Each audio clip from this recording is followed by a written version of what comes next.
नमस्कार, मैं हूं प्रीति त्रिपाठी और आप देख रहे हैं सी टाइम्स। सी टाइम्स के आज ग्रह नक्षत्र प्रोग्राम में हम लेकर के आए हैं ज्योतिष एवं वास्तुविद अंकिता तिवारी जी को। तो आइए उनका स्वागत करते हैं। अंकिता जी, बहुत बहुत स्वागत है आपका हमारे प्रोग्राम में। सबसे पहले ये बताइए कि ज्योतिष आखिर क्या है? देखिए, हमारे सनातन धर्म का जो आधार है वो वेद है और वेद के 6 अंग हैं, जिसमें 6वां अंग है वो ज्योतिष है। तो ज्योतिष वेदा नाम चक्षु, अर्थात ज्योतिष जो है वेद के नेत्र हैं। या आज के परिवेश में समझे तो सूर्य आदि जो ग्रह हैं उनका और काल का जो बोध कराता है वो ज्योतिष है। जी।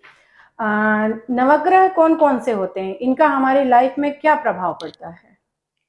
देखिए, नवग्रह ज्योतिष में जो है उसकी अवधारणा ही नवग्रहों से ही है मूल रूप से। तो नवग्रह तो ऐसे सूर्य, चंद्र, मंगल, बुध, गुरु, शुक्र, शनि, राहु एवं केतु हैं। तो अब ये हमारे जो सूर्य जो है, चंद्र, जितने भी ग्रह हैं सबका प्रभाव हमारे शरीर पर और सारे जीव जंतुओं पर पड़ता है। जैसे किसी ग्रह का कोण या उसकी रश्मियां किसी स्थान पर ज्यादा पड़ रही है, उसकी तीव्रता ज्यादा है और किसी स्थान पर कम है, तो उसका प्रभाव जिस उस स्थान पर जो जन्म लिया हुआ व्यक्ति है और जहाँ पे कम रोशनी है या कम तीव्रता है ग्रह की या डिग्री कम है, वहां जन्मे व्यक्ति के दोनों के आकार, व्यवहार और स्वभाव में बदलाव आएगा। ये ग्रहों का प्रभाव है। अच्छा। इसके साथ साथ ये बताइए, हमारे लाइफ में इन ग्रहों का क्या प्रभाव रहता है?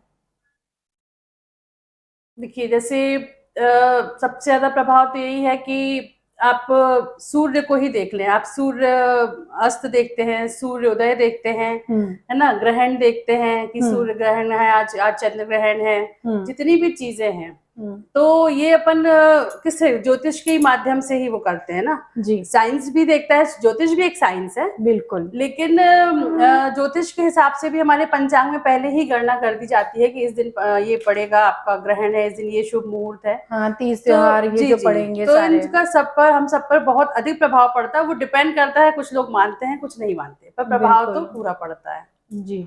तो हमारी लाइफ में किन किन चीजों में इनका प्रभाव पड़ता है? जैसे सूर्य है, हम सूर्य से स्टार्ट करते हैं। सूर्य जो है वो आत्मा के कारक ग्रह, आत्म कारक ग्रह इनको माना जाता है। इनको ऊर्जा का स्रोत भी माना जाता है। जी। ये पिता के कारक ग्रह भी होते हैं। अच्छा। और हमारे जो जितने भी शासकीय या सरकारी जो काम होते हैं उसमें उन्नति, पदोन्नति, यश, मान, सम्मान, लाभ, ये जो है सब सूर्य से ही देखा जाता है। अच्छा, मतलब आपके यश, मान, सम्मान की यदि बात करें तो वो सूर्य ग्रह के कारण ही, उनके प्रभाव के कारण ही होता है। जी जी।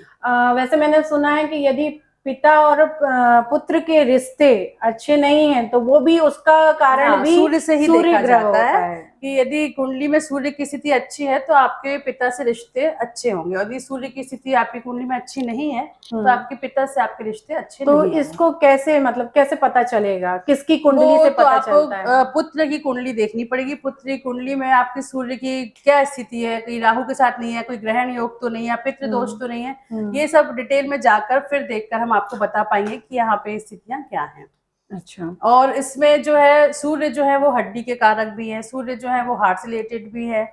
तो सूर्य जो है पिता के कारक है, तो मतलब उनको हर एक चीज में सबसे पहले सूर्य तो प्रकाश देते हैं, तो उनके बिना तो जीवन ही संभव नहीं है। बिल्कुल, पिता एक वट वृक्ष के समान ही होते हैं। इसके बाद आते हैं चंद्रमा।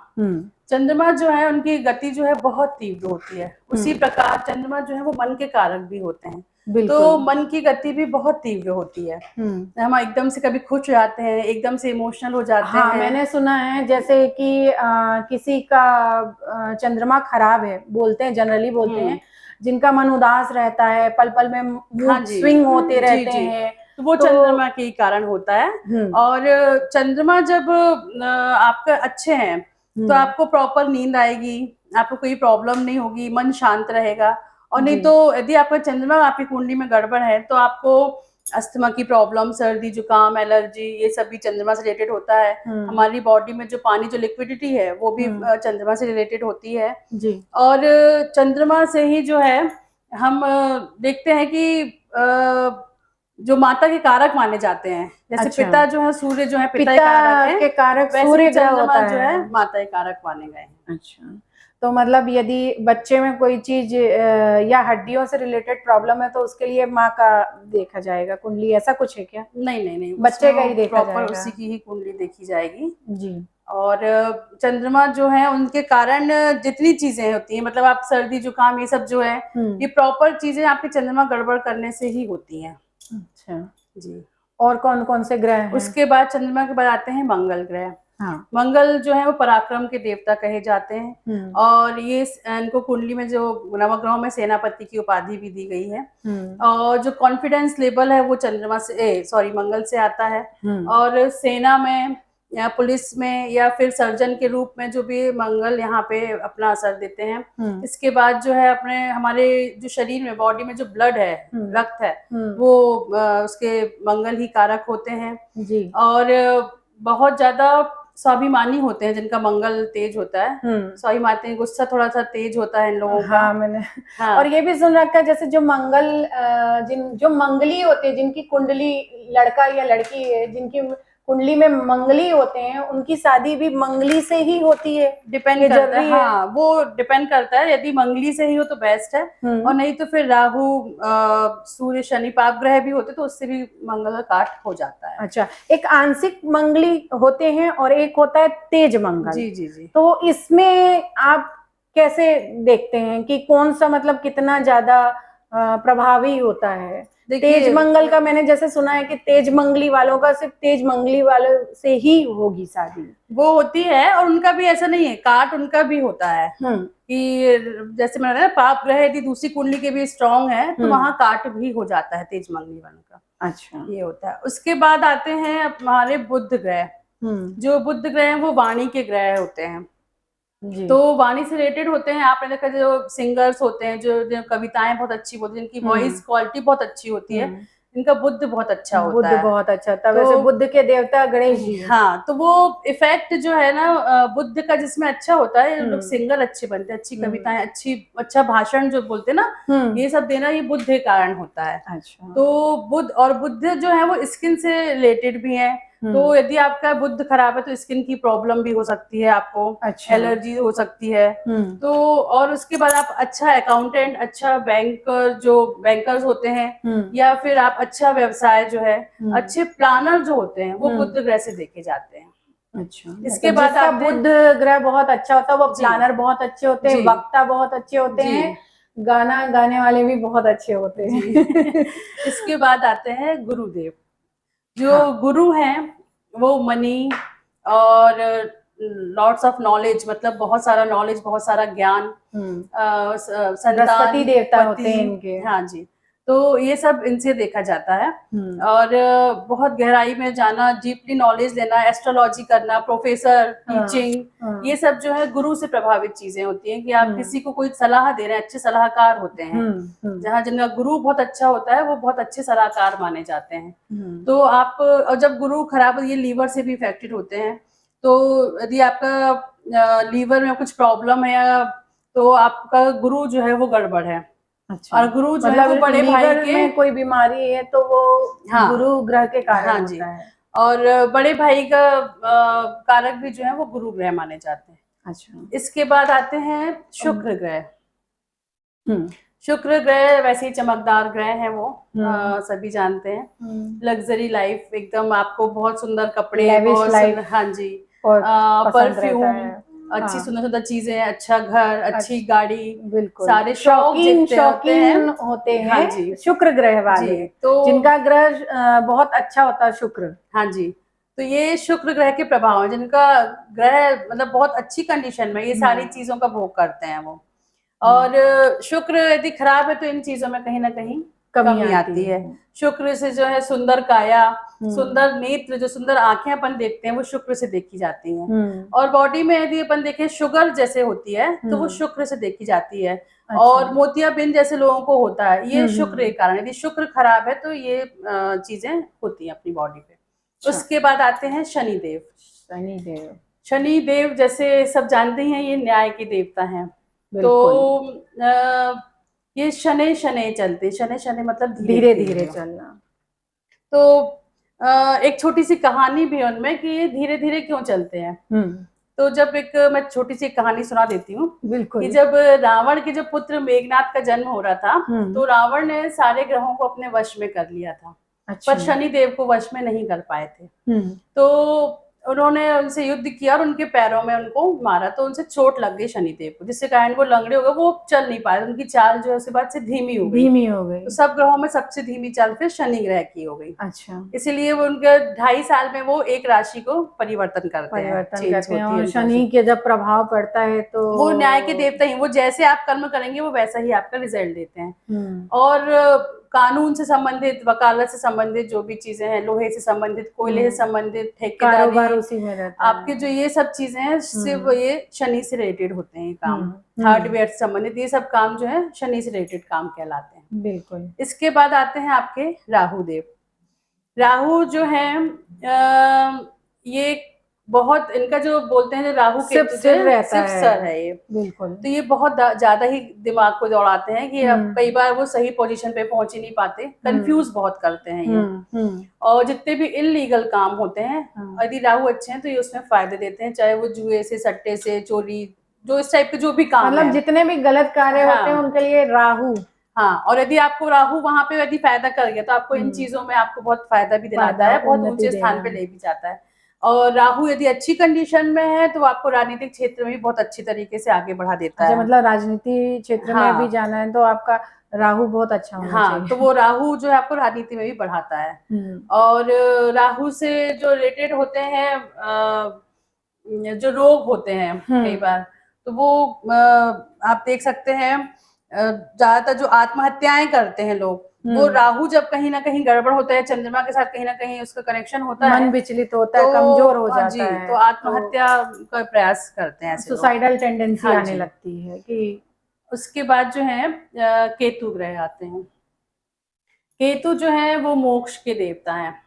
अच्छा। बहुत डीपली किसी चीज में जाना, अंदर तक उसकी रिसर्च करना, और आप गुप्त विद्याएं सीखना, तंत्र मंत्र साधना, तांत्रिक वगैरह जो रहते ये सब जो है केतु के कारण ये सब चीजें होती हैं। अच्छा। और मतलब बहुत डीपली जाके उन चीजों पे वो उसी पे रुक जाते हैं लोग, तो ये केतु के कारण ही असर होता है। और यदि केतु के साइड इफेक्ट्स भी होते हैं, जैसे आप बॉडी में देखें कई बार बहुत बड़े बड़े जो है घाव हो जाते हैं, जो बॉडी के अंदर तक हो जाते हैं, बाहर से लेके अंदर तक बॉडी को खराब कर देते हैं, वो सब जो है केतु के कारण होते हैं जी। इस प्रकार जो केतु, मतलब सारे जो ग्रह है नवग्रह हमारी बॉडी और हमारी जीवन शैली सब पे इफेक्ट करते हैं। बिल्कुल। तो अच्छा अंकिता जी ये बताइए कि कौन सा ग्रह किस राशि का स्वामी होता है? जी सबसे पहले मैं राशि से स्टार्ट करूंगी। 12 राशियां होती है जैसे मेष, वृषभ, मिथुन, कर्क, सिंह, कन्या, तुला, वृश्चिक, धनु, मकर, कुंभ और मीन। अब उसमें जो मेष राशि और वृश्चिक राशि उसके स्वामी वो मंगल होते हैं। अच्छा। उसके बाद जो वृषभ राशि और तुला राशि इनके स्वामी जो है शुक्र होते हैं जी। मिथुन राशि और कन्या राशि के स्वामी जो है वो बुध होते हैं। और कर्क राशि के स्वामी चंद्रमा होते हैं। और सिंह राशि के स्वामी जो है वो सूर्य होते हैं। इसके बाद आती है धनु राशि और मीन राशि, इसके स्वामी होते हैं गुरु। और मकर और कुंभ राशि के स्वामी जो है वो शनि होते हैं। तो अगर देखा जाए तो किस ग्रह पे कौन सा राशि स्वामी बहुत अच्छा होता है? राशि स्वामी तो जो ग्रह हैं उनके तो वैसे पर्टिकुलर वो रहते हैं, वो चेंज ही नहीं होते। डिपेंड करता है कि आपकी कुंडली में वो ग्रह किस राशि पे बैठा हुआ है। अब मित्र राशि पे बैठा है, स्वयं की राशि पे बैठा है या उच्च की राशि पे बैठा है, तो वो आपको बहुत अच्छा इफेक्ट देगा। हो सकता है वो नीच का बैठा हो या डिग्री कम हो उसकी, तो फिर उसका इफेक्ट आपको इतना अच्छा नहीं मिलेगा। तो वो डिपेंड करता है आपकी डिग्री, आपके लग्न और आपके उच्च नीच और आपकी दृष्टि ग्रहों की कैसी है उस पर। एक बात और बताइए अंकिता जी, ये क्या अमावस्या का प्रभाव पड़ता है? जैसे बड़े बूढ़े हमारे लोग कहते हैं जिनका मानसिक संतुलन थोड़ा सा डिस्टर्ब रहता है या मन जिनका बहुत ही कमजोर रहता है, उनको अमावस्या का, पूर्णिमा का इन जब आते हैं महीने में तो काफी इफेक्टिव रहता है। तो कहा जाता है कि उनको थोड़ा सा संभाल के, या चंद्रमा फिर जब बहुत ही खराब स्थिति में या किसी पाप ग्रह से दृष्ट है या साथ में युक्त है, जी तो उस टाइम पे अमावस्या और पूर्णिमा, से हमने बताया आपको पहले, ज्वार और भाटा जैसे आते हैं ना, जी पृथ्वी पर चंद्रमा का इफेक्ट होता है, हाँ ऐसे हमारे शरीर पर भी, हमारी बॉडी पर भी चंद्रमा का इफेक्ट होता है। बिल्कुल। तो वो हमारा जो मानसिक संतुलन है वो चंद्रमा से ही, हमारा माइंड जो कंट्रोल करता है वो चंद्रमा ही करता है। अच्छा तो जब चंद्रमा घटता पड़ता है तो या तो बहुत अति में एक्स्ट्रा किसी को वो दे देता है कि वो अपने आप को संभाल नहीं पाता, या फिर एकदम डिप्रेशन वाली स्थिति में आ जाता है कि तब वो अपने आप को नहीं संभाल पाता। जी। तो वो अमावस्या और पूर्णिमा के टाइम पे यही चीजें होती हैं। मैं आप लोगों को ये बता दूं कि जितने भी मानसिक परेशानी से जो जूझ रहे होते हैं या जिनको मानसिक समस्या होती है, इवन डॉक्टर भी उनको यही कहते हैं कि पूर्णिमा और अमावस्या में इनका खास ख्याल रखना। तो ये साइंस से बिल्कुल कोरिलेट हो गया, क्योंकि डॉक्टर्स ही कहते हैं जब किसी भी साइकेट्रिक पेशेंट है तो उसके लिए हमेशा डॉक्टर ये एडवाइस देते हैं कि आप पूर्णिमा और अमावस्या में इनका खास ख्याल रखिएगा। तो इसी कारण से आपके माइंड पे पूरा रहता है ना उस टाइम। जी। तो आप जब बहुत ज्यादा अति में इतने एक्टिव हो जाते कि आपको खुद नहीं पता कि मैं क्या कर रही हूँ या क्या कर रहा हूँ, इतना मतलब ताकत आ जाता है। हाँ, तो वो माइंड बहुत ज्यादा सोचता है, विचलित हो जाता है, तो वो प्रॉपर डिसीजन नहीं लेता है। इसलिए चंद्रमा जो बोलते हैं कि अच्छा होता है तो ठीक है, यदि गड़बड़ है तो थोड़ा पागलपन आना, रुकना या डिप्रेशन में जाना, नींद प्रॉपर नहीं आना, स्लीप डिसऑर्डर, ये सब चीजें उसी टाइम होती हैं ये चंद्रमा खराब होने के कारण। तो इसका मतलब कुंडली देख करके ही अपन बता सकते हैं कि किसका क्या कैसा होता है। तो उपाय भी उसी के अनुसार होते होंगे। ज्योतिष के साथ साथ क्या आपको लगता है वास्तु में भी ग्रहों का कोई प्रभाव या स्थान निर्धारित रहता है? बिल्कुल।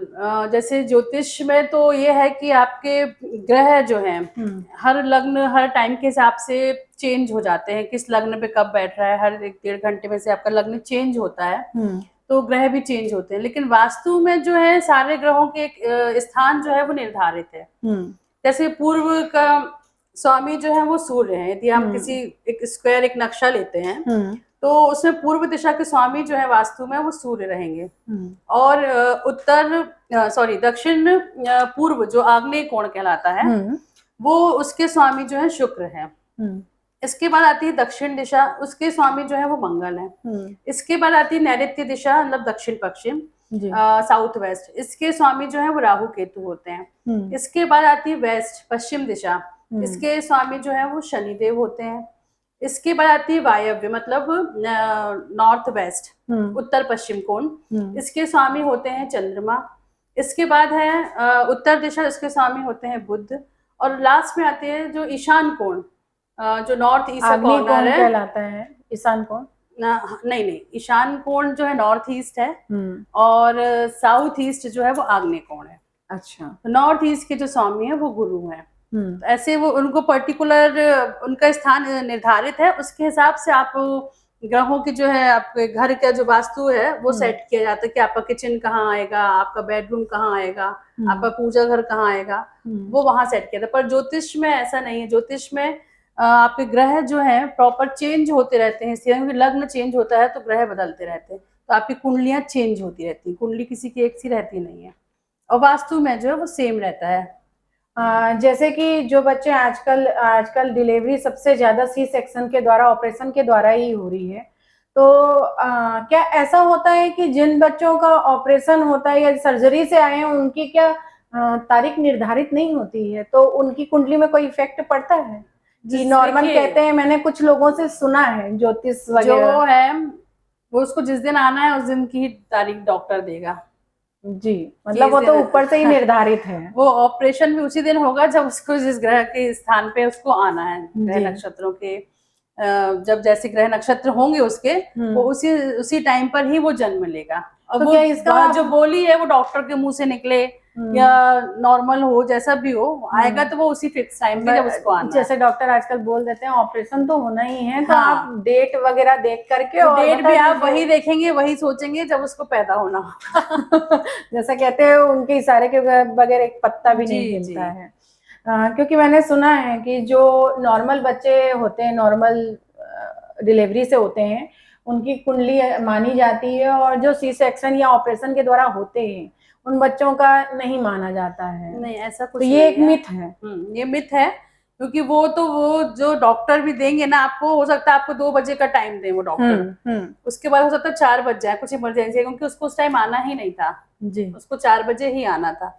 जी। तो कुछ इमरजेंसी रहेगी या कुछ ऐसा रीजन हो जाएगा, तो वो जब उस बच्चे को पैदा होना, वो तो उसी टाइम पे ही पैदा होगा, वो चाहे ऑपरेशन के थ्रू हो या नॉर्मल डिलीवरी से हो। जी बिल्कुल। तो आप क्या हमारे दर्शकों को बताना चाहेंगे? देखिए, ज्योतिष जो है, आप ज्योतिष एवं वास्तु दोनों ही चीजें हैं। आप इनका, मैं ये नहीं बोल रही कि आप पूरा 100% उस पे जाइए, लेकिन जी। आप उसका गाइडेंस लेके चलेंगे ना, तो आप भटकेंगे नहीं। जी, हो सकता है, विशेषज्ञों द्वारा जी, सलाह लेनी हाँ, चाहिए। हो सकता है आपको कॉमर्स जो है सब्जेक्ट आपके लिए अच्छा हो, पर आप मैथ साइंस लिए हो, या आपके साथ मैथ साइंस अच्छा हो, आप कॉमर्स लेके बैठे हो, आगे जाके फिर आप वहाँ प्रॉब्लम में फंस रहे हैं कि अब मुझे कौन सी लाइन लेना चाहिए या यूज करना चाहिए। तो अब ऐसे छोटी छोटी चीजों में आप उसका एक पहले से आप पता कर लेते, तो आप एक सही वे पे जा सकते हैं। बिल्कुल।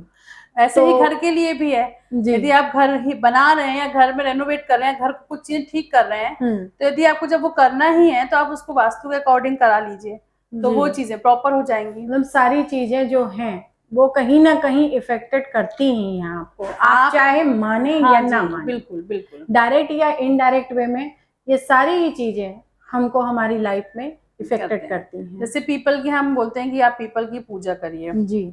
अब आप उसको, ठीक है, आप उसको ज्योतिष से मत लीजिए, पर साइंस के थ्रू आप जाएंगे, वहां जो से प्रॉपर जो 24 घंटे ऑक्सीजन छोड़ता है, जी। तो आप जाएंगे 10 मिनट वहां रुकेंगे, तो प्रॉपर ऑक्सीजन लेंगे, आधी हेल्थ तो आपकी वैसे ही डेली ठीक हो जानी मंदिर है। जाकर के जैसे मन भारी रहता है या दुखी रहता है, विचलित रहता है, तो वही तो चीज मंदिर में है हम जाते हैं, बैठते हैं, तो हमको बहुत अच्छा लगने जी। लगता है। तो वही है, तो साइंस जुड़ा हुआ है ज्योतिष, हमारे सनातन धर्म में कोई भी चीज ऐसी नहीं है जो साइंस से रिलेटेड ना हो। बिल्कुल। तो ऐसे ही कुछ नई जानकारियों के साथ हम आपसे मिलते रहेंगे। आज की हमारे पर यहाँ पर ज्योतिष अंकिता तिवारी जी के साथ मुलाकात यहीं समाप्त होती है। नेक्स्ट टाइम हम इसी बुधवार इसी समय फिर आपसे मिलेंगे। नमस्कार।